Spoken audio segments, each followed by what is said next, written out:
Jaunas mācību iestādes izveidē, kas sagatavos speciālistus ķīmijas, farmācijas, biotehnoloģijas un vides aizsardzības nozarēs, plānots ieguldīt vismaz 10 miljonus latu.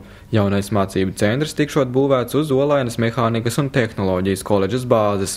Tas nozīmē, ka gan ķīmijai, gan farmācijai, gan biotehnoloģijām, gan arī vidas nozarei būs savs centrs, kurā tātad uzņēmumi varēs kvalificēt savus darbiniekus jau esošos.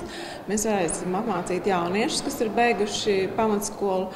Mums būs iespēja apmācīt tos jauniešus, kas patreiz ir kā bezdarbnieki darba tirgū. Centra izveide tikšot organizēta ciešā sadarbībā ar vācu partneriem, kuriem ir pieredze šādu izglītības iestāžu veidošanā.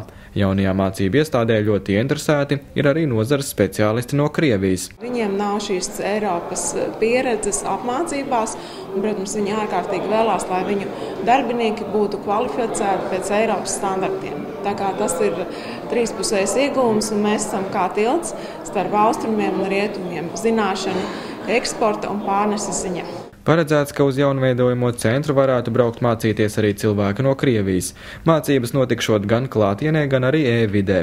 Centra pilnīgi izbūve un aprīkošana ar modernām tehnoloģijām varētu notikt līdz 2015. gadam. Celtniecības darbi un montāžas darbi tie aizņem diezgan lielu laiku. Tātad pirmās mēs izveidosim šo nodrošinājumu, kas saistīts ar mācību materiāliem un šo e-vidi, un pēdējais jau ir posms, tad, kad mēs atvērsim šīs eksperimentālas ražotnes. Līdz tam mēs izmantosim kā prakses vietas mūsu uzņēmumus, par to akciju sabiedrību Grindriks, Olaina Farma, Biolāra un citus. Šobrīd pasaulē un arī Latvijā ir noteiktas samērā stingras normas, ar kādu kvalifikāciju cilvēki drīkst strādāt ķīmijas, farmācijas un biotehnoloģiju uzņēmumos. Nākošā gada laikā mēs vēlētos ļoti iegādāties šo tieši e-vides programmatūru, lai mēs varam sākt uzstādīt šīs programmas jau e-vidē.